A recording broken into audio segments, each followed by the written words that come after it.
Join me, RJ Shahabuddin, every Wednesday between 5 and 6 p.m. where I'll have consultant, physician and health expert Hakeem Mudassir Fahim Sahab all the way from Karachi, Pakistan to educate and empower us on how to take back control of our health. Hakeem Sahab will be reintroducing Tibb-e-Unani and its holistic approach towards complete and overall health. So join us every Wednesday from 5 p.m. to learn about herbal medicine, seasonal health tips, nutrition and diet, managing stress, women's health, detoxification and much more. हिकमत की बातें हकीम मुदस्सिर फहीम के संग हर बुध 5 से 6 fever FM पर। Assalamu alaikum, namaste, welcome back. You are listening to Fever FM on Exercise Shariateen. Mein hu RJ Shahabuddin. This is the Wednesday drive time. All music, all artists, Pakistani, Zindabad. And like I said, and I have been saying for a good few weeks now, we are going to have Hakeem Mudassir Fahim Sahab, all the way from Karachi in Pakistan, joining us today to speak about health. Actually, to start the program about health. And he's joining me over Zoom. And in a few moments, he is going to come live and really looking forward to speaking. And if you want to share your support and your love, that we've got someone really important joining us all the way from Pakistan, please, you can do so by texting in on 07503388694. So the program is going to be mixed, a bit of English and Urdu. Hakeem Sahab is going to speak in Urdu primarily, but we can test his English as well, maybe. Dekhte hain kya hota hai. But first of all, I'm actually going to give just a quick introduction to Tibb, because this is what it's all about. And then I'll give a brief introduction to Hakeem Mudassir Fahim Sahab, and then we'll bring him in. So today, we are starting the show, and it's about embracing holistic health. Introduction to Tibb. So I'd officially like to welcome all of our listeners to the wisdom of Tibb, where we embark on a journey in the profound world of traditional healing. And in today's episode, we're going to delve into the principles and the philosophy that underpin Tibb, shedding light on its holistic approach to health. Before we actually delve too much into Tibb, we're going to learn about Hakeem Mudassir Fahim himself. So that's what's going to continue after this introduction to Tibb. So for those people who have no idea, Tibb is rooted in ancient Greek and Islamic medicine. And it's a system that views the human body as a harmonious blend of elements. And this is really important because I think a lot of the time we just separate and segregate things all the time. So the Tibb system, which is a combination of Greek and Islamic medicine, is a system that views the human body as a harmonious blend of elements. At its core, it recognizes the interconnectedness of the physical, mental, and spiritual aspects of an individual. And this is what you don't get in modern medicine, because a lot of it is just physical. So you go in with the physical ailments. So just for our listeners' understanding, the Tibb actually looks at the mental elements and also the spiritual aspects in conjunction with the physical elements. And this holistic approach of Tibb extends beyond merely treating symptoms. It seeks to address the root cause of illness as well. And we know that modern medicine, although it's absolutely fantastic in a lot of ways, it tends not to deal with some of the root causes. And in this system, health is not merely the absence of disease, but a state of balance and harmony within the body. And there's key principles of Tibb, but I'm going to come to that very shortly. There's like humoral theory, individualized treatment, natural healing, preventive healthcare. But I'm going to save that for Hakeem Sahab to go into that in a little bit more detail. So Hakeem Mudassir Fahim Sahab, who's going to enlighten us with all of this wonderful, wonderful knowledge, inshallah. Hakeem Mudassir Fahim Sahab. I'll give his introduction in English first, actually. And then we're going to slowly go into a bit of Urdu. So Hakeem Mudassir Fahim Sahab, who's a researcher, a physician, and a teacher. And he's a prominent figure in complementary and alternative medicine. And you'll get to hear this term CAM quite often, because CAM is the abbreviated version to say complementary and alternative medicine.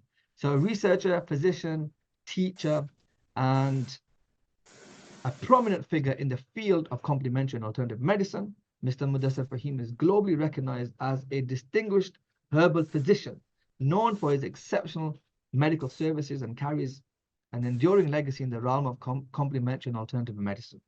His legacy is founded on academic excellence, a commitment to holistic well-being, and a passion for equal health opportunities in neglected communities in particular. And we shall find out a little bit more of how Hakeem Saab dedicates himself to helping underprivileged communities in Pakistan and around the world.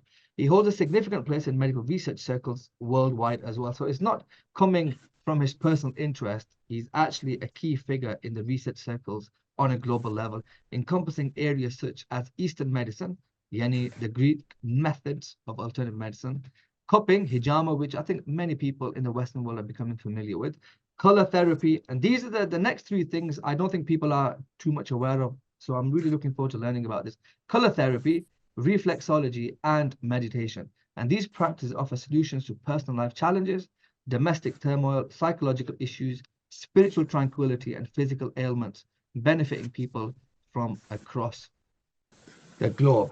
So जनाब मुदस्सर फ़हीम आलमी सतह पर अपनी नुमायां तिब्बी खिदमात के सबब एक Mumtaz herbal doctor के तौर पर मुतारफ़ हैं, जो तकमीली और मुतबादल तिब यानी कि कैम के हल्का में एक लाजवाल मीरास के वारिस हैं। उनकी विरासत तालीमी फजीलत, कुल्ली और मजमूई फ़लाह बहबूद के अज़म और पासमानदा बरादरियों सेहत के मसावी वाक़े पहुँचाने के जज्बे से जुड़ी हुई है। 3 दहाइयों में जमा की गई महारत के बेमिसाल दौलत के साथ मुतबादल शिफायाबी के तरीकों, मशरकी तिब यानी कि यूनानी, मुतबादल अद्वियात के तरीकों, हिजामा, कलर थेरेपी, रिफ्लेक्सोलॉजी, मुराकबा और तिब्बी तहकीक के हल्के के अंदर एक रोशन मुकाम रखते हैं। उनके ज़रिए दुनिया भर से अफराद अपनी ज़ाती ज़िंदगी से मुतल्लक घरेलू उलझने, नफ्सियाती मसाइल, रूहानी सुकून और जिस्मानी अमराज के इलाज से मुस्तफ़ीद होते हैं।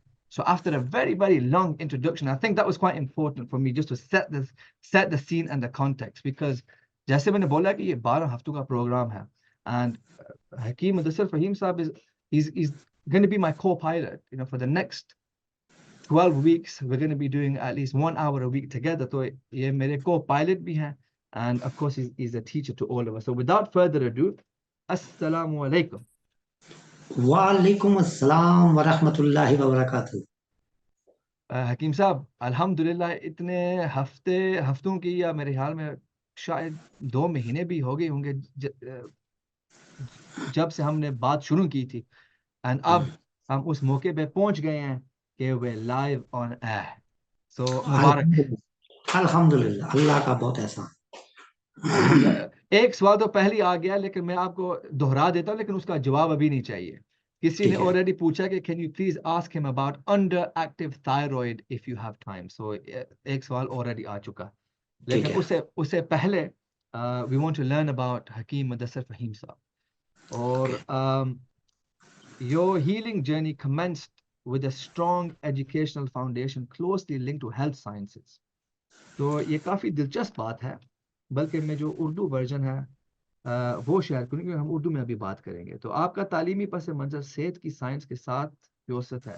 कराची में मौजूद पाकिस्तान के मुअज़्ज़ज़ तरीन तिबी इदारा हमदर्द यूनिवर्सिटी से फाजिल अल तिब व अल जराहत, I hope I pronounce that correctly, जी ठीक है, के बाद तिब मशरकी में ग्रेजुएशन करते हुए ईस्टर्न मेडिसिन एंड सर्जरी में बैचलर की डिग्री हासिल की।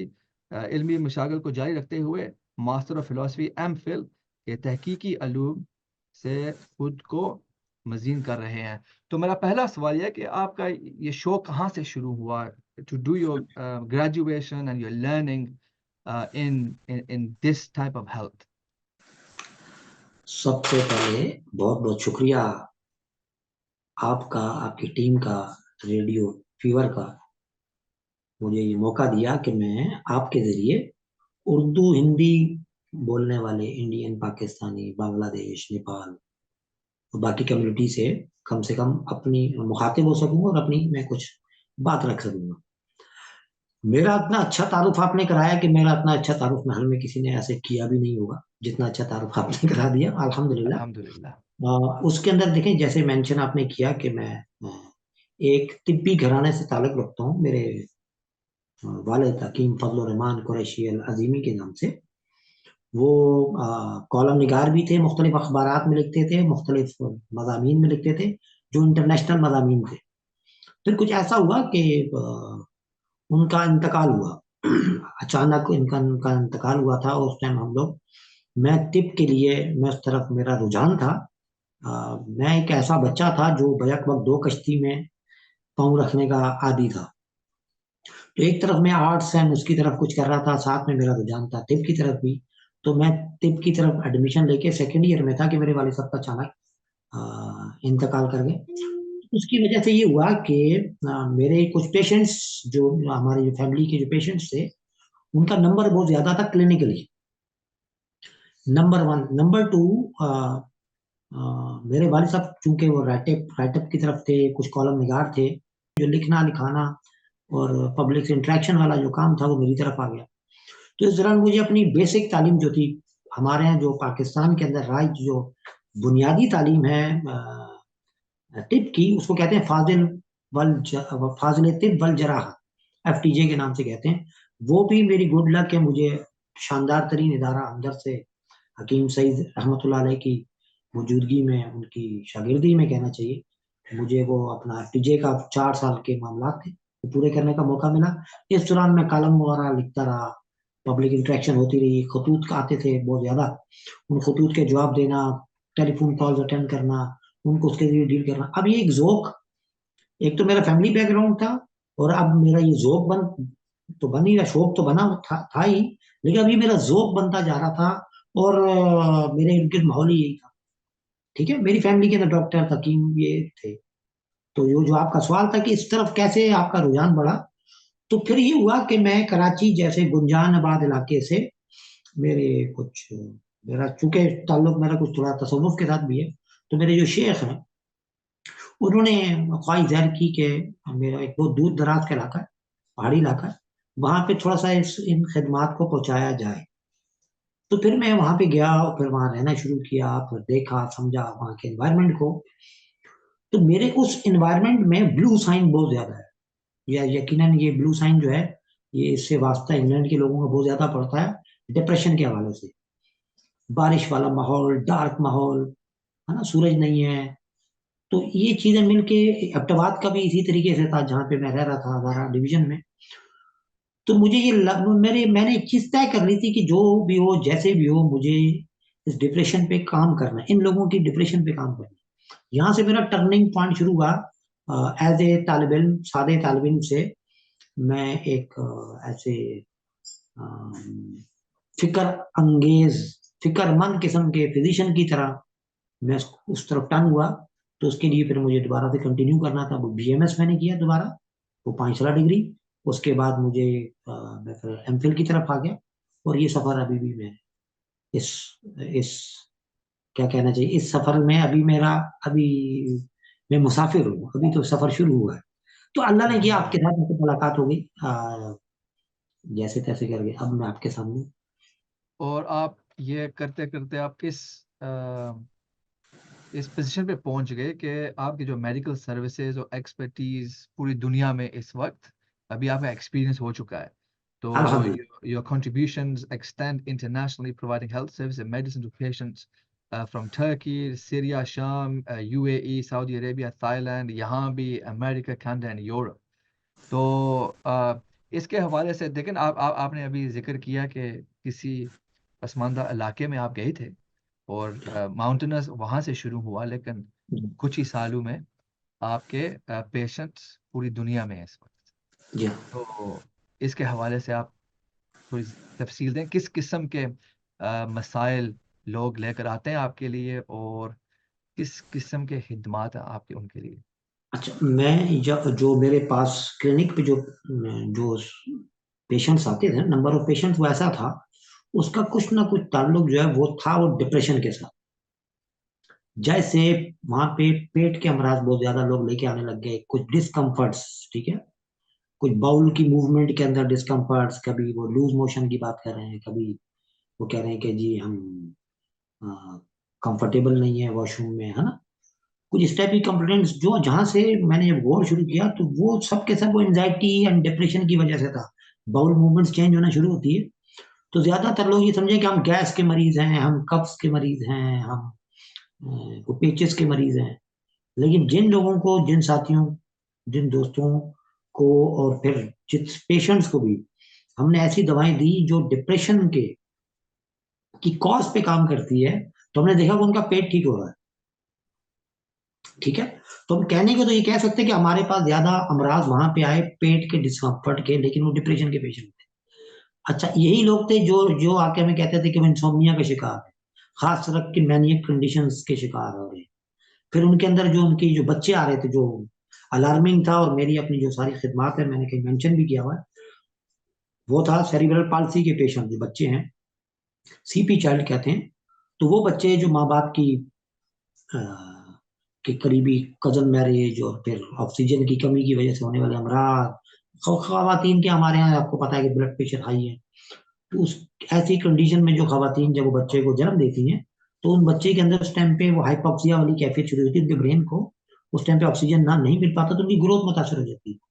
तो क्या होता है, वो बतदरीज माजूरी की तरफ जाते हैं। जरा इंग्लैंड के अंदर भी है, पूरी दुनिया में, तुर्की में मैंने बहुत ज्यादा देखे पेशेंट, पाकिस्तान में भी है।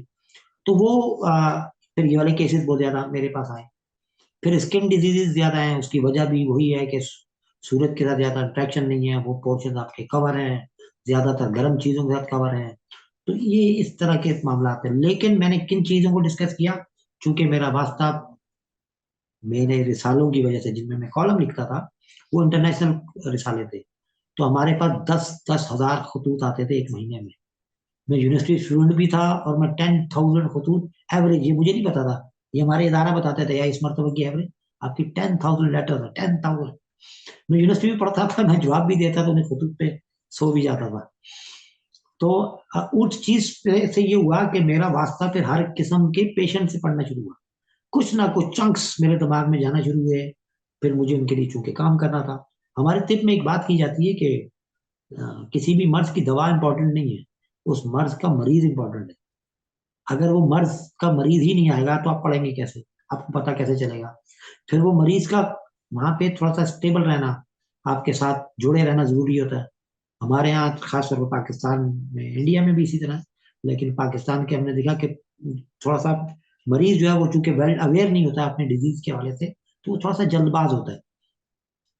फिर ये है कि वो फौरी तौर पे वो ठीक हो जाना चाहता है, ज़ाहिर है, मुआशी सूरत हाल की वजह से वहाँ वो फोकस करना चाहता है, फिर अखराजात को वो कम करना चाहता है, इसलिए उसकी कोशिश होती वो जल्दी से बस ठीक हो जाए। जब वो जल्दी ठीक होने के लिए कुछ कोशिश करता है, उससे जो कॉम्प्लिकेशन हमें आती हैं वो एक अलग बहस है। उसको मैं हमने वो भी सीखा, अमराज को सीखा, लेकिन अमराज के इलाज के दौरान होने वाली कॉम्प्लिकेशंस। मतलब एक पेशेंट आ रहा है कि वो आपसे आगे कह रहा है कि जी मैंने आपकी दवाई ले रहा हूँ, लेकिन वो बाहर जाके वो दूसरी तरीका इलाज की 3 4 5 जो भी तरीका इलाज राइज है, उन सब की वो मेडिकेशन करवा रहा होता है। तो ऐसे इसमें आपको उसमें से जांचना है, ढूंढना है कि इसमें से दवाई के असरात कौन से हैं, ठीक है, और बीमारी के असरात कौन से हैं, क्या बीमारी बेहतर हुई है, और फिर डिस्टेंस से करना।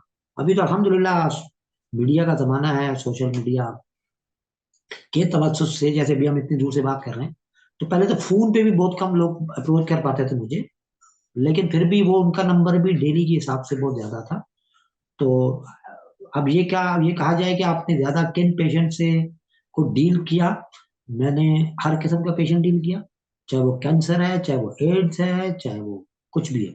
क्या हमें सब में बहुत ज्यादा कामयाबी हासिल की? हम ये कहेंगे कि हमने जो मॉडर्न मेडिसिन है उसका भरपूर साथ दिया, उनको सपोर्ट किया, उनके बर्डन को हमने कम किया। यस, तो इस ये मैं कह सकता हूँ कि हमने इसको डाइट के थ्रू, होम रेमेडीज के थ्रू, जरा अब एक पेशेंट है, फर्ज करें कैंसर है, कैंसर तो अपनी जगह पे है, वो उसको मॉडर्न साइंस देख रही है, बहुत अच्छे तरीके से आपको पता है खिदमात अपनी पेश कर रही है। लेकिन वो एक खास किस्म की, वो कहता है कि जी मेरा दिल नहीं लग रहा। अब वो कितनी मेडिसिन खाएगा? वो कहता है कि जी मुझे नींद भी नहीं आ रही, मुझे यूरिन में बर्निंग भी हो रही है, मुझे लग रहा है मेरे मैदा अभी खराब हो गया है, मुझे लग रहा है मुझे पेन भी है। ठीक है, तो उनके पास आखिर में एक ही ऑप्शन बचता है, ये आपके सुनने वालों को भी मैं अभी से एडवांस में बता दूं कि आपके पास टिप के अलावा कोई ऑप्शन नहीं बचता, क्योंकि बाकी जितनी साइंसेज है वो एक एक सिम्टम की दवा देगी या एक एक तकलीफ की दवा देगी। तो हॉलिस्टिक अप्रोच दिखाते हुए टिप क्या करती है कि उन चीजों की जड़ तक पहुंच के वो एक ऐसी दवा ढूंढती है जिससे आपकी 5 6 अलामतें रफा हो सके या कम हो सके बैक वक्त। ठीक है, तो ये मेरी कोशिश रही, ये मेरी नाचीज कोशिश, पता नहीं अल्लाह को क्या कबूल होगी नहीं होगी, या हमारे पेशेंट्स को कितनी समझ में आई। तो ये मेरा सफर था। नहीं, बहुत ही अहम बातें हैं हकीम साहब, स्पेशली ये जो आपने अभी फरमाया कुछ लम्हात पहले। I think it will resonate with many health practitioners here कि आप एक तरह से जो मॉडर्न मेडिसिन है उसके साथ कंपटीशन नहीं है, और बल्कि तिब उसी का साथ देती है। And I think that was कि आप साथ साथ चल रहे हैं, and it takes the burden of, क्योंकि अगर आप देखें ना वेस्टर्न दुनिया में the NHS in this country और अमेरिका में क्या बेशुमार बर्डन है हेल्थ पे, on the health sector, on the health of the population, जो पब्लिक हेल्थ जिसको बोलते हैं, बेशुमार बर्डन है, मसले मसाइल हैं। और अभी मेरे ख्याल में कुछ ऐसे हेल्थ प्रैक्टिशनर्स हैं एट ऑल लेवल्स जो देख रहे हैं कि how do we take the burden of our system, क्योंकि लोग यहाँ ज्यादा देर तक जिंदा हैं लेकिन the quality of the life is not as good. ये सारे अब इस पे अग्री करते हैं कि हम इस लेवल तक पहुंच गए हैं कि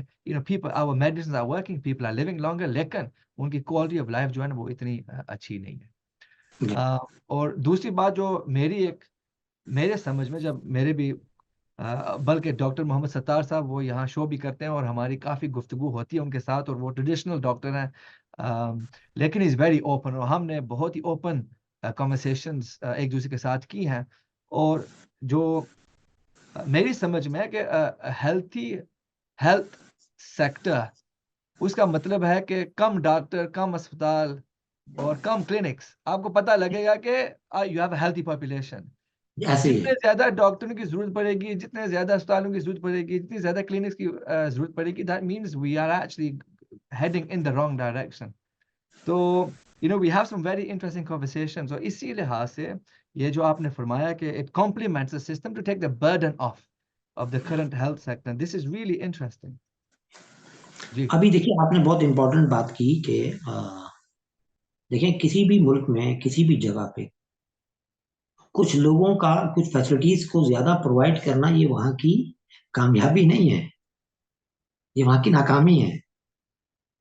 देखिए, कुछ इलाकों, अगर कुछ सेक्टर्स ऐसे हैं, मसलन सिक्योरिटी के हवाले से, अगर कुछ सेक्टर्स में आप गौर करेंगे कि अगर सिक्योरिटीज के लिए कुछ जगहों पे ज्यादा आर्मी, ज्यादा पुलिस पे वो डिप्लॉय करनी पड़ रही है, तो इसका क्या मतलब होता है, क्या नजर आ रहा है कि वहाँ सिक्योरिटी इस वजह ज्यादा अच्छी नहीं है। सही। ठीक है। इसी तरीके से अगर कहीं पे ज्यादा डॉक्टर, ज्यादा क्लिनिक, ज्यादा हॉस्पिटल्स हैं, तो इसका मतलब ये कि ये वार्निंग एंड अलार्मिंग है कि वहां के लोगों की सेहत की सूरत ज्यादा अच्छी नहीं है।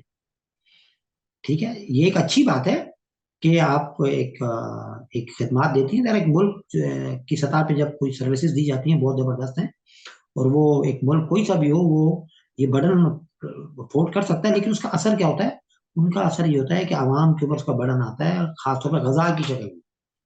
अब जो इम्पोर्टेंट बात जिस तरफ मैं रुख मोड़ना चाहूंगा वो ये है कि जो हम लोग तिब, जिसकी हम बात कर रहे हैं, तिब, मैं किसी एक तिब का नुमाइंदा की हैसियत से यहाँ पे हम कोशिश ये करेंगे, हम एक तिब के नुमाइंदे के तौर पे यहाँ गुफ्तगू ना करें। हम तिब की से मुराद होगी कि इंसान जब से आया, जब से वो जिंदा है, सांस ले रहा है और खा पी रहा है, ज्यादा बीमार भी हो रहा है, तो अपना इलाज मुआवजा भी कर रहा है, वहां से शुरू करेंगे, और आज के मॉडर्न साइंस में आज के दिन तक हम इसको डिस्कस करेंगे, हम कहाँ खड़े हैं। तो तिब एक ऐसी चीज है, इसका स्टार्ट ही हम ये देखते हैं डाइट को कंट्रोल करने से। ये अनफॉर्चुनेटली मॉडर्न साइंस की रो में, मॉडर्न साइंस की रो में मॉडर्न लोगों ने कुछ चीजों को छोड़ दिया, जिसके लिए हेल्थ साइंसेज ने बहुत कोशिश की कि आपको ये गाइड कर सकें कि इन ये हेल्थ के पैरामीटर्स है, एक्सरसाइज कैसी जरूरी है, कैसी गजा जरूरी है, कैसा लाइफस्टाइल जरूरी है ना। तो तब एक ऐसी चीज है जो आपको बैक वक्त, मसलन मैं अगर आपका गोश्त बंद करूंगा कि आपने गोश्त नहीं खाना, तो मैं खाली इसलिए नहीं बंद करूंगा कि मैं, मुझे लग रहा है कि आपका इससे कोलेस्ट्रॉल हाई हो रहा है या आपका यूरिक एसिड बढ़ रहा है। मैं ये देखूंगा क्या इकोनॉमिकली आप अफोर्ड कर सकते हैं, क्या आपके सोशल कुछ प्रॉब्लम इस गोश्त की वजह से हो रहे हैं, क्या इसके रूहानी असरात कुछ आप पे आ रहे हैं, क्या इस गोश्त के छोड़ने से आपकी फिजिकल हेल्थ भी अच्छी होगी। तो यस ऑफ कोर्स मैं आपको डायग्नोज करके कहूंगा कि आपको वो छोड़ देना चाहिए, लेकिन उसके बदले में क्या खाना है ये भी और मेरा हकीम काम साहब, है, मुझे पता है।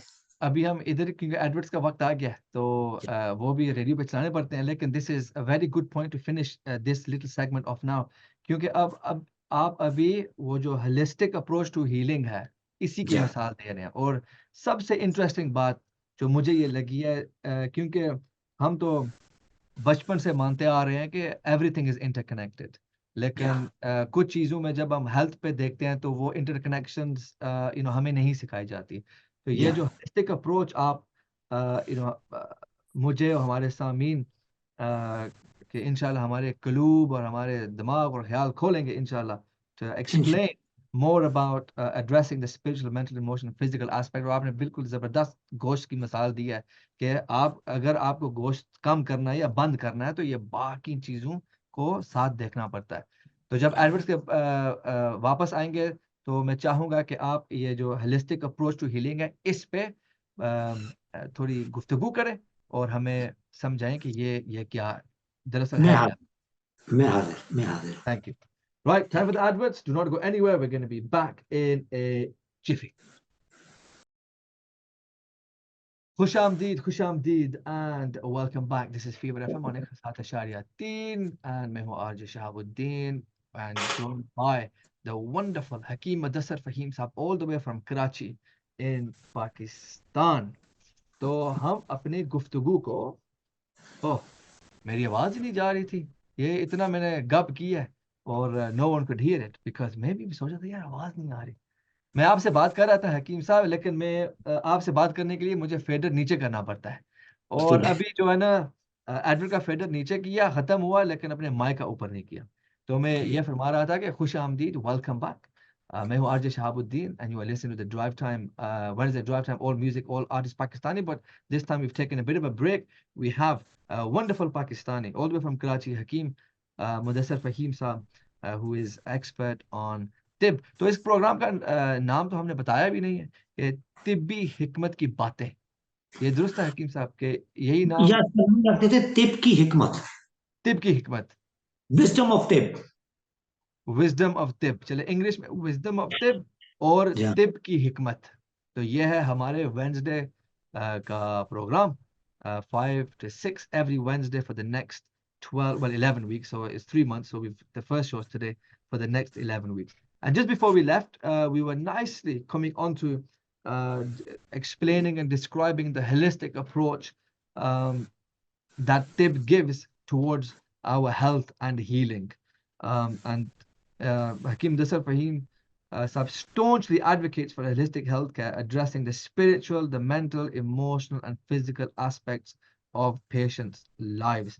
तो मैं चाहूँगा कि हकीम साहब इस पे आप मजीद गुफ्तगू करें कि इसका मतलब क्या है, holistic approach to health, और ये जो रूहानी, जहनी, हमारा इमोशनल और physical aspects, what does that mean, इसका क्या मतलब है?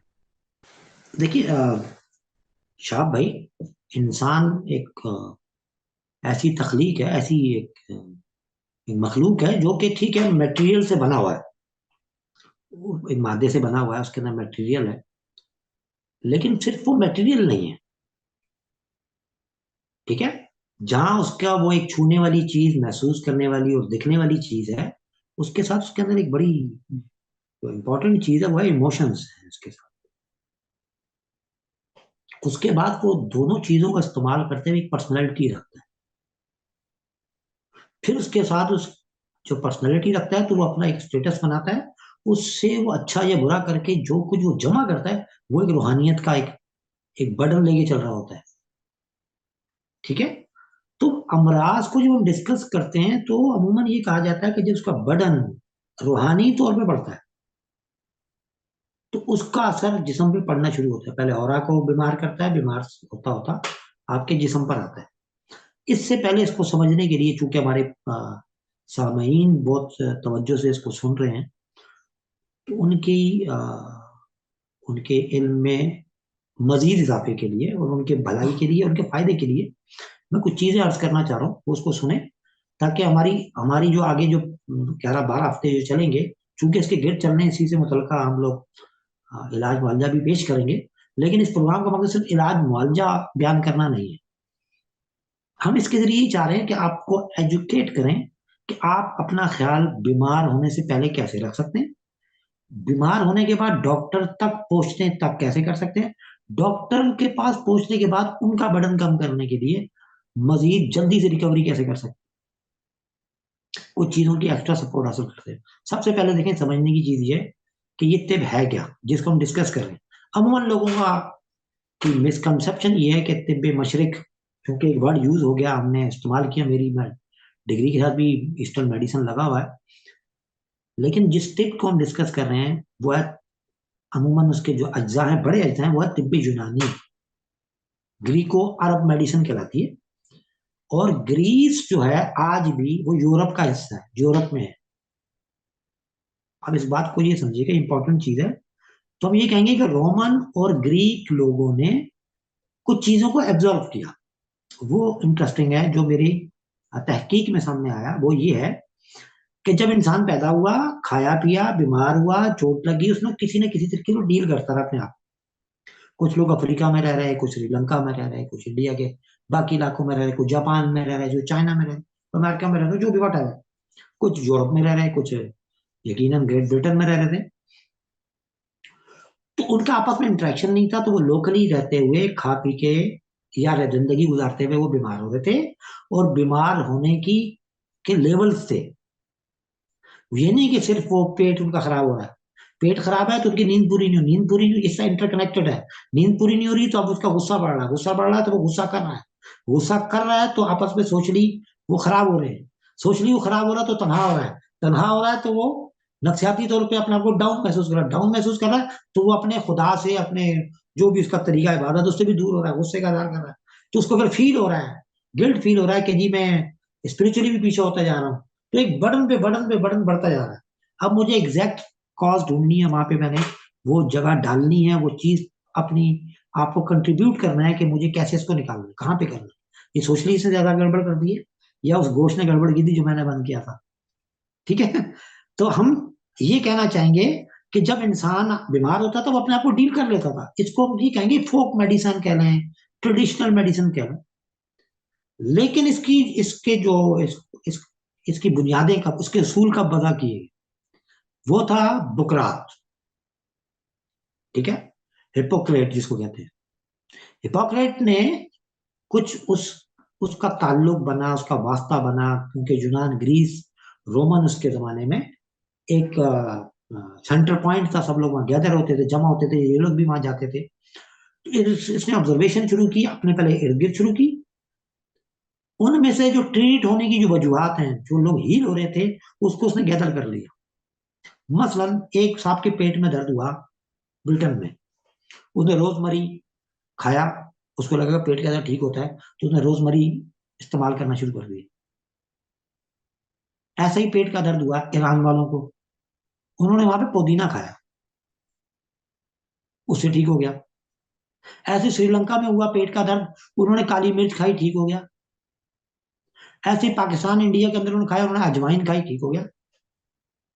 आप समझ रहे हैं? तो हिपोक्रेट ने देखा कि इसमें काली मिर्च दवा नहीं है, इसमें पुदीना दवा नहीं है, इसमें ढूंढना है मर्ज की वजह। तो उसने उन उसूलों को समझते हुए कुछ चीजें एक्सट्रैक्ट की। उसने कहा कि जो बीमारी है वो ब्लड में, और ब्लड के अंदर 4 बुनियादी अनासर है, 4 एलिमेंट्स मशहूर, आग, हवा, पानी, ठीक है, आग, हवा, पानी मेन बुनियादी तौर पर, और मिट्टी चौथा आंसर हो गया। तो इनके फिर इफेक्ट्स हैं, इनकी फीलिंग्स कैसे आएंगी आपकी बॉडी में जब इनका दर्जा ऊपर नीचे होगा ब्लड के अंदर। अब जदीद साइंस भी ऐसी कह रही है, जैसे मैं मसल में हम ये कहते हैं कि आपके अंदर मिट्टी के अज्जा का बढ़ गया। मिट्टी के अज्जा से मुराद ये है कि ड्राई जो हैवी मटेरियल मैटर है उसका लेवल कितना है आपकी बॉडी में। इंसान क्या है, किसी से पूछे कहते हैं जी 90% पानी है, वो कहता है 78% पानी है ना। तो एक हो गया पानी, फिर वो हो गया मैटर, ठोस अज्जा। तो ठोस अज्जा आजकल मॉडर्न साइंस कहती है मिनरल्स की सूरत में, वाइटामिन की सूरत में, है ना। तो उसको हिप्पोक्रेट ने कहा मट्टी। उसने लेकिन खाली ये नहीं कहा कि ये मट्टी है, उसने कहा इसका अपना एक मजाज है। क्योंकि हमें सुनने वाले ज्यादा लोग कश्मीर से हैं, आपने बताया पाकिस्तान से हैं, इंडिया से हैं, पंजाब से ज्यादातर लोग हैं। वो लोग समझते हैं कि गर्म क्या होता है, ठंडा क्या होता है, खुश्क क्या होता है, बलगमी क्या होता है, तर क्या होता है। सुनते हैं ना कि पेट में गर्मी हो गई है। ये कोई गप नहीं है, हिपोक्रेट ने ये वजह किया था कि जब वो मट्टी के हिसाब बढ़ेंगे तो वो खुश्की बढ़ेगी। इसलिए जो हमारे पास आज के दौर में भी कोई लोग आके कहते हैं मेरे मुंह में खुश्की है, सर में खुश्की हो रही है, तो हम ढूंढते हैं कि इसके जिस्म में कहीं आयरन तो नहीं बढ़ गया, कहीं मिनरल्स तो नहीं ज्यादा खाए, ऐसी गजाएं तो नहीं खा रहे जिसमें मिनरल्स ज्यादा है। हम ढूंढ के इंशाल्लाह नतीजे पे पहुंचते हैं और हम उसको ब्लॉक कर देते हैं कि भाई आपने ये नहीं खाना। उसकी वजह से होने वाली जो तकलीफ है उसका एक साइकिल है कि उसको किसके जरिए निकालना है। तो बीमारी के ऊपर है कि उसको हमने ब्लड के अंदर पानी बढ़ा के करना है, पानी के अंदर हीट पैदा करके करना है, या पानी के अंदर कुछ और तरीका तैयार करके उस ब्लड में से उस चीज को ड्रेन आउट करना है। ठीक है, तो इसको कहेंगे हम होलिस्टिक अप्रोच। अब उन्होंने चार किस्म के, जो बुकरात ने या हिपोक्रेट ने, फिर गैलन जिसको जाली न्यूज कहते हैं, आगे अगला काम आगे उसने किया मॉडर्न साइंस में उस जमाने के हिसाब से। उसके बाद अगला जमाना आया, स्टेन के आसपास था एफसीना जिसको कहते हैं, कैनन फिर तिब लिखी गई, आज तक पढ़ाई जाती है वो तिब में भी। और मॉडर्न साइंस की बुनियाद कैनन ऑफ तिब है, ये बहुत सारे लोग नहीं जानते। Student as a medical student हमें पता है कि उसकी बुनियाद क्या है, कैनन ऑफ तिब है, जो एफसीना हकीम तिब यूनानी इसकी बुनियाद है। तो मॉडर्न साइंस भी उसी बुनियाद पे खड़ी है। उसने जो टूल्स हैं ठीक करने के वो दूसरे इस्तेमाल कर रही है आजकल मॉडर्न साइंस के हिसाब से, बुनियाद उनकी भी वही है, कोई उसमें और उसमें फर्क नहीं है। नंबर वन, जब यही यूनानी तिब मशरक में गई तो तिब्बे मशरक खिला रही है, इंडिया में गई आयुर्वेदा खिला रही है, चाइना में गई तो ट्रेडिशनल चाइनीज मेडिसिन खिला रही है। अब जो कुछ जो बचा हुआ है पुरानी साइंस में से वो यूनानी साइंस की के बकाया जात है। ठीक है, तो अब उन्होंने चार किस्म के करेक्टर भी बना दिए। जब यही खुश्की जब जिस्म में बढ़ती है तो ऐसा बंदा, फर्ज करें पर्सनैलिटी वाइज कैसा होगा, वो अपीयरेंस कैसी होगी, फिजिकल अपीयरेंस कैसी होगी। मेरे पास क्लिनिक में बंदा आएगा, वो क्लिनिकली ड्राई लगेगा, खुश्क लगेगा, ब्लैकिश लगेगा, आंखें अंदर को गई हुई, हर चीज सुकेड़ की तरफ है। मट्टी क्या करती है, सख्त चीज है, ठंड ठंड की अलामत में क्या होता है, हर चीज सुकड़ना शुरू होती है। क्रैक्स पड़ेंगे, स्किन पे क्रैक्स पड़ेंगे, स्किन की डिजीज लाएगा। क्या क्या यहाँ पे हो सकता है वो क्रैक्स कहीं पर भी पड़ सकते हैं। हो सकता है वो कहे कि मुझे पाइल्स की तकलीफ हो रही, हो सकता है वो कहे कि मुझे स्टोमाटाइटिस हो रहा है, मुंह के अंदर क्रैक्स पड़, स्किन में पड़ेंगे तो स्किन में वो कहेगा कि जी मुझे डर्माटाइटिस हो रहा है, कॉन्टेक्ट डर्माटाइटिस हो रहा है, उसमें इन्फेक्शन हो रहे हैं, है ना। तो ये सारी खुश्की की लापते फिर बढ़ना शुरू हुई। हार्ट की तरफ जब वो कंसंट्रेट करेगा तो क्या करेंगे, डॉक्टर कहेंगे जी आपकी रगें सुगड़ गई हैं। और बढ़ेगा तो कहेंगे सुगड़ने की वजह से ब्लड प्रेशर बढ़ा उसका, ब्लड प्रेशर के मरीज हो गए, ब्लड प्रेशर बढ़ा रहा तो अब आपको क्या हुआ कि वो वॉल्व लीक कर गए जी, है ना। तो मुझे करना क्या है फिजिशियन, मुझे क्या करना है कि मुझे समझना है कि क्या ये अलामतें खुश्की की वजह से, गर्मी की वजह से है, तरी की वजह से है, या कोई और वजह है। मुझे वो ढूंढना है और उसमें से इसको निकालना है। तो एज ए फिजिशियन मैं क्या करूंगा, मैं उन खुश्क की पैदा करने वाली चीजों से आपको दूर कर दूंगा। मैं कहूंगा कि आप, अच्छा ऐसा बंदा न शक्की भी होगा, गुस्से वाला तो होगा, शक्की भी होगा, उसको नींद भी कम आई है ना, तो मैं कहूंगा कि आप ऐसे सारी चीजों को छोड़ने की कोशिश करें जो आपको इस टाइप की खुश्क मजाजी की तरफ लेके जाते। लेकिन मैं पहले गजा से शुरू करूंगा। तो मैं कहूंगा कि भाई आप खट्टी चीजें ना खाएं, टिन्नू माल्टा, ये चीजें आपके लिए अच्छी नहीं है, गोश्त कम कर दें। ठीक है, चिप्स पोटैटो हो गए ना हमारे, yes, fish and chips England के मशहूर हैं, थोड़ा सा कुछ दिन उनसे दूर रहें। ठीक है, लेकिन क्या वो खाली सब्जी खाएगा, बिल्कुल नहीं। क्या वो हर डाइट हर एक के लिए नहीं है, इसको समझना है। मछली की गजा कुछ हो रहा है, भैंस की गजा कुछ हो रहा है, चीते की गजा कुछ हो रहा है ना। सब्जी अच्छी चीज है बकरी के लिए, चीते के लिए अच्छी चीज नहीं है। गोश्त अच्छी चीज है चीते के लिए, बकरी के लिए नहीं है। तो हकीम साहब, मेरे जहन में ये बात आ रही है कि ये जो बदन है, ये मिट्टी का जो बदन हमारा, ये कितनी एक जबरदस्त एक क्रिएशन है। यस। आपको मैं सुन रहा था तो देखे ना, डिफरेंट ममालिक में डिफरेंट इकसाम के खाने खाते हैं। वहाँ की इन्वायरमेंट्स डिफरेंट है।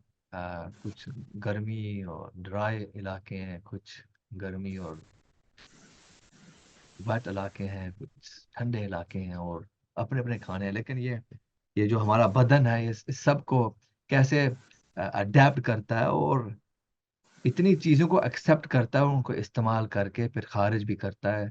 बस मेरे जहन में ये बात है जी कि ये जो ह्यूमन बॉडी है, एक कितनी ज़बरदस्त तख्लीक है, जी हाँ, अल्हम्दुलिल्लाह। बहुत बहुत। मैं कहता हूँ इस कायनात की सबसे मुश्किल तख्लीक है, सबसे कॉम्प्लेक्स किस्म की चीज है, और इतनी वेल मेंटेन है, इतना अच्छा तरीके से चलाती है अपने आप को।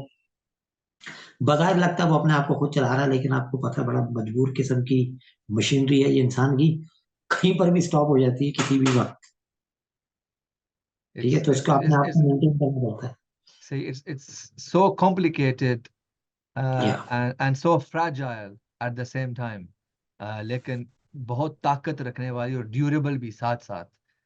या ऑल ऑफ दीज थिंग्स, जो होलिस्टिक अप्रोच है इसको समझने के लिए, तो आपने आप के जो कंटेंट है उस पे आप लिखते हैं कि जो होलिस्टिक हेल्थ है वो मल्टी डायमेंशनल कॉन्सेप्ट, जो फिजिकल, मेंटल, सोशल, इमोशनल, आप इसके साथ इन्वायरमेंटल भी, स्पिरिचुअल का आप जिक्र कर चुके हैं, इंटेलेक्चुअल, क्योंकि मेंटल एक है, फिर इंटेलेक्चुअल उसके जी साथ जुड़ा हुआ, फिर professional, financial and then culture wellbeing. ये आपने जी सारा सिस्टम जो है ना इसको, आप कैसे ये करते हैं, और how how do you approach this, because जब हम डॉक्टर के पास जाते हैं और हमें यहाँ स्किन की प्रॉब्लम है, तो वो आपको क्रीम दे देते हैं बस। इट्स वेरी मोनो डायरेक्शन, बस सिंगल है कि यू डोंट नीड जी to think about anything else, बस इस ये जो हुआ है इसको गायब करना है क्रीम के जरिए। लेकिन अगर जी आपके पास कोई स्किन का इमराज आता है, या आप थायराइड का, किसी ने पूछा कि एक्टिव थायराइड है किसी के पास, जी। अगर एक्टिव थायराइड का एक आदमी आपके पास आए, तो ये होलिस्टिक अप्रोच कैसे आप इस्तेमाल करेंगे उसके लेकिन हल अब के लिए? हाइपो, आई थिंक वो साहब ने जो पूछा वो हाइपोथायराइडिज्म के बारे में पूछ रहे हैं। वो active thyroid, hyper active, okay. Hyper active thyroid, या हाइपर एक्टिव देखें, तिब इसको कैसे डील करेगी। तिब कुछ चीजें बता देगी आपको कि भाई आपको ये चीजें नहीं खानी चाहिए, कि चूंकि उस एक्टिविटी की वजह से ब्लड में कुछ चीजें ज्यादा आपको हाई मिलेंगी। मसलन हाइपरथायराइडिज्म के अंदर मरीज जो है आपको लगेगा वो सुकड़ गए, आपको लगेगा। अभी अभी मैंने चूंकि मिसाल दी थी, अब आपके जहन में खुद ब खुद आएगा इंशाल्लाह, हमारे सुनने वालों के भी जहन में कुछ खुद जवाब भी आप मुझे आप खुद देंगे, मैं नहीं दूंगा। हाइपरथायराइडिज्म के मरीज की अलामतें मैं बताता हूँ और आप वजह बताएंगे, ठीक है। एक मरीज है, सुखड़ा हुआ है, उसकी आंखें बाहर हैं, हल्के पड़े हुए हैं, उसके सूखता जा रहा है, आहिस्ता आहिस्ता ड्राइनेस हो रही है, बाल उसके कम होना शुरू हो गए, क्रैक्स पड़ रहे हैं स्किन पे, कभी यहाँ पे इसको एक्जिमा हो रहा है, कहीं यहाँ पे सोराइसिस हो रहा है, ठीक है। तो क्या जहन में आ रहा है, अभी हमने क्या डिस्कस किया है, उसके अंदर क्या चीज ज्यादा हो रही है, उसके अंदर खुश्की ज्यादा हो रही है, खुशकी है, ड्राइनेस, यस। ड्राइनेस ज्यादा हो रही है। इसका मतलब है कैल्शियम लेवल्स को समझने की जरूरत है। वो कैल्शियम वाली गजाओं से दूर रहें, आयोडीन वाली गजाएं ज्यादा इस्तेमाल करें, अपना ज्यादा ना करें, कम करें। कैल्शियम वाली चीजों से मुराद सिर्फ वो कैल्शियम नहीं कि जो सप्लीमेंट्स आ रहे हैं। देखिए कैल्शियम वाली गजाएं कौन कौन सी हैं, उससे दूर है। अक्सर ये होते हैं कि हमारे दोस्त अहबाब ये समझते हैं कि कैल्शियम हर बंदे के लिए जरूरी है और हर वक्त जरूरत है, हर कंडीशन में जरूरी है, खासतौर खवातीन के लिए ये थोड़ा सा इशू है भी और जरूरत भी है उनकी। तो वो क्या करते हैं कि हाइपर थायराइडिज्म के अंदर कैल्शियम नहीं चाहिए आपको, आपको उस दौरान दूर रहना है, आपको कैल्शियम वाली चीजों से दूर रहना है, खुश्क गजाओं से दूर रहना है जिसमें गोश्त वोश्त है। तो क्या होगा कि बॉडी के ऊपर से लोड हटेगा, जब बॉडी से लोड हटेगा तो सेल्फ हीलिंग उसकी खुद बहुत काम करने लगेगी। तिब क्या करती है, आपको हील करने में, आपकी बॉडी को हील करने में मदद देती है। बॉडी खुद को खुद हील करती है। ये दूसरा बहुत तरीका अहम ये है कि बात है, जी हाँ। ये बहुत अहम बात है, क्योंकि लोग समझते नहीं है कि जो बदन है उसके उसका नेचुरल जो मैकेनिज्म है is to self heal all the time, जी और हाँ। फिर हम कैसे बाकी चीजों को इस्तेमाल करते हैं to speed up the healing or to make sure we continue healing। जी हाँ, तो इसमें हम ये करेंगे, जैसे अब बॉडी के अंदर से हम उनका बर्डन हटाने के लिए, उन खातून है या साहब है जिनका भी सवाल है, उनको हम कहेंगे देखें, आपको पहले तो ड्राई चीजों से हटना है। नंबर 2, आपको ऐसी चीजों पे जाना है जो उस खुश्की को बाहर निकाले।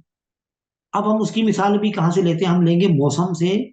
चूंकि यकीनन ये पाकिस्तान, इंडिया वगैरह के किसी इलाके से होंगी, तो ये बहुत आसानी से समझ जाएंगी कि मौसम में सर्दी के बाद क्या शुरू होता है, बहार या गर्मी। उनसे कहें कि जब गर्मी शुरू होती है ना, सर्दी की सारी अलामतें बाहर चली जाती हैं। आपके चाहे वो बाहर है, चाहे आपके इर्द गिर्द है, चाहे आपके अंदर है। तो अपने इर्द गिर्द सारा गर्म माहौल रखें। आपके खाने में भी गर्म चीज होनी चाहिए, मसाला भी गर्म होना चाहिए हर वक्त। ये दही दूध लस्सियां बोले खत्म बंद। अगर हाइपर थायराइडिज्म का इलाज करना है, उनसे बोले इससे दूर हो जाए। अदरक एक बहुत अच्छी चीज है उनके लिए। जिंजर टी ये पिए, उसमें थोड़ा सा ब्लैक पेपर मिला लें, वो डाल के पिए। और अगर आसानी से अवेलेबल है इंग्लैंड में या पाकिस्तान इंडिया से कोई आते जाते हैं, तो कस्तशीरी एक दवा है, ड्रग। अब एज ए ड्रग जो हम क्या सूट उनके लिए सिलेक्ट करें, कस्तशीरी। कोस्टस फ्रूट कहते हैं इसको इंग्लिश में, कोस्टस के नाम से भी मिल जाती है। उनको बोले कि उसको ग्राइंड करके रखे, आधी चमची 2 टाइम इनको लेना चाहिए, किसी शहद वगैरह में ऐड करके उसको चाट लें, ताकि वो यहाँ पे रुक के इसकी इन्फ्लेमेशन को कम करें। असल चीज सोजिश, इन्फ्लेमेशन को कम करें। बॉडी खुद हील करती जाएगी, हील करती जाएगी। साथ में जिंजर एंड ब्लैक पेपर का की टी लेते रहे, 2 मरतबा लें, इंशाल्लाह बहुत ज्यादा बेहतरी आना शुरू हुई। और साथ में ऑलिव ऑयल हल्का सा अप्लाई करें। वो यहाँ नजर नहीं आ रहा होगा हाइपर थायराइडिज्म में, कहीं आपको नजर दिख नहीं रहा होगा, ठीक है, लेकिन उनको अप्लाई करना है, ये लाजमी करना है, ठीक है। सही। और अच्छा हुआ कि आपने हाइपर एक्टिव थायराइड का बताया हुआ है, क्योंकि शायद हमारे सुनने वालों में से कोई हो, लेकिन एक्चुअली जिन्होंने टेक्स्ट किया था वो अंडर एक्टिव थायराइड था, जिसे मोटापा होता है और टोटल ऑपोजिट होता है। फिर उसके हवाले से भी कुछ मजीद तफसीलात दे दें। तो मैं सुन नहीं पाया आपकी। सॉरी, जो दरअसल सवाल था वो अंडर एक्टिव थायराइड का था, यस, लेकिन उम्मीद करता हूँ कि जिनके पास भी हाइपर एक्टिव होगा तो इसलिए मैंने पूछा। आपने हाइपर थायराइडिज्म का कहा या हाइपोथायराइडिज्म का कहा? मुझे पहले समझ में आया था अंडर एक्टिव का मतलब हाइपोथायराइडिज्म। अब उसके हम अगेंस्ट चले जाएंगे, हाइपो में ये भी आसान हो जाएगा। हाइपो में क्या होता है, हाइपो में हम ये कहेंगे बलगम के बिगाड़ की बीमारी। बलगम की बेगार की बीमारी। Very interesting. बॉडी के अंदर लिक्विड्स का लेवल बढ़ जाना, सॉल्ट और बाकी चीजों का लेवल कम हो जाना, ठीक है। तो जब आपकी बॉडी के अंदर ऐसे पेशेंट, अमूमन बाय बर्थ भी होता है, अमूमन कुछ चीजों के इंट्रैक्शन की वजह से भी होता है, कुछ केमिकली भी कुछ चीजें इनटेक करने से भी होता है, लेकिन ज्यादातर परमानेंटली कुछ गजाएं खाई जाती हैं, जैसे चावल, लौकी, कद्दू, तोरई, टिंडा, भिंडी। इस टाइप की चीज अगर मुस्तकिल ली जा रही है, तो वो क्या होगा, उनका मेटाबॉलिज्म स्लो होना शुरू हो जाएगा, और उनके अंदर हाइपोथायराइडिज्म की अलामतें सामने आएंगी। हाइपो जब सामने आता है तो जिस्म फूल चुका होता है ना, वो उसकी अपनी कॉम्प्लिकेशन शुरू हो चुकी है। उसके बाद पेशेंट जाता है डॉक्टर के पास कि मुझे ऐसा महसूस हो रहा है। फिर वो डायग्नोज होते होते टाइम लगता है कि जी आप हाइपोथायराइडिज्म की पेशेंट है। तो तब इसको कैसे डिस्कस करेगा, इसके बिल्कुल अपोजिट जाके डिस्कस करेगा। उसके अंदर वो सारी चीजें खिलवाएगा जिस चीज से मैंने अभी मना किया था। हम ये कहेंगे हाइपोथायराइडिज्म के अंदर जो लौंग और दालचीनी है वो एक बहुत इंपॉर्टेंट रोल अदा करते हैं। अभी मैं ड्रग्स के नाम नहीं ले रहा खुद ही, कि वहां इजीली अवेलेबल है कि नहीं है। और दूसरी बात ये कि ड्रग्स को हमें ऑनलाइन ऐसे उसको डिस्कस करना मुनासिब भी नहीं है। ड्रग्स सही। जो प्योर ड्रग्स हैं, ठीक है, हम इसकी कॉमन चीजें कुछ ड्रग्स की जिसकी साइंटिफिक, जिनकी थोड़ी स्टडीज मौजूद है ना, ऐसे मसाला जात की शक्ल में या ऐसे कॉमन यूज होने वाली herbs and bushes and spices, हम उसमें से मदद लेना चाहें अगर, तो वो है लौंग और दालचीनी, सिनेमन एंड क्लोव्स। उनको उनका डिकॉक्शन ले लें, उनको आम कहवा बना के पी लें, जैसे चाय बनाते हैं, उसमें थोड़ा सा 1 दाना 2 दाने लौंग डालें। अच्छा, अब भी ऐसा ही करना है कि यहाँ पे फिर इनको थोड़ी सी आ, कुछ ऐसी चीजें, आटा, कुछ आटे में नमक मिला लें, कुछ ऑयल ऐड करके यहाँ पर टकोर की जाए, ताकि वहां पे थोड़ी सी ड्राइनेस पैदा, अब इसके अंदर ड्राइनेस पैदा की जाएगी बॉडी के अंदर। ठीक है। इसके अंदर क्या बाकी दवाएं इनको लेने की जरूरत पड़ रही है, लेना चाहती हैं बिल्कुल लेते रहें। हम दवाई के हार्मोन्स को डिस्टर्ब नहीं करें, हम हार्मोनल लेवल पे जाके हार्मोन्स नहीं देंगे, हम उनके ऑर्गन को डिस्कस करेंगे कि हम ऑर्गन्स को तैयार करेंगे, राजी करेंगे या मजबूर करेंगे वो अपना काम अच्छे से करें।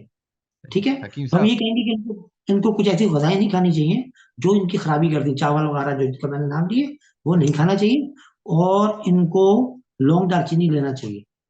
सही। और इसी अभी तकरीबन आधा मिनट से ज्यादा रह गया है, तो देखें हाँ, अल्हम्दुलिल्लाह इतनी जबरदस्त बातें हुई। मुझे एक तो टाइम का भी पता नहीं चला, और एक हाँ, दो गाने भी थे उसका भी दिल नहीं आया। तो ऐसे ही प्रोग्राम होगा। अभी टेक्स्ट भी आया, सोबिया ने टेक्स्ट किया, enjoying the show, excellent, very interesting, so thank you very much for your participation. तो इंशाल्लाह ताला ऐसे ही प्रोग्राम को जारी रखेंगे every Wednesday between 5 and 6 o'clock। तो अगले हफ्ते का जो एपिसोड होगा वो होगा herbal medicine and its role in Unani healing, तो हर्बल रेमेडीज इन तिब यूनानी। तो हकीम साहब, अब वक्त खत्म हो गया, आपका बहुत बहुत शुक्रिया, और इंशाल्लाह ताला आपको ऐसे ही बातों को जारी और सारी रखेंगे अगले बुध को 5 से लेकर 6 बजे तक। इंशाल्लाह। बहुत अस्सलाम शुक्रिया। वालेकुम रहमतुल्लाहि व बरकातुहू। वालेकुम अस्सलाम व रहमतुल्लाह। कदीम और जदीद, तिब्बी उलूम और अशरों पर मुहीत जनाब मुदस्सिर फहीम की जाती रिसर्च पर मबनी ये चैनल, जिसमें मिले आपको आपके तमाम जिस्मानी, रूहानी और ज़हनी मसाइल का हल और आपके तमाम सवालात के मुमकिना जवाबात। तो अभी इस चैनल को लाइक और सब्सक्राइब कीजिए, इससे खुद भी फायदा उठाइए और अपने दोस्तों से भी शेयर कीजिए।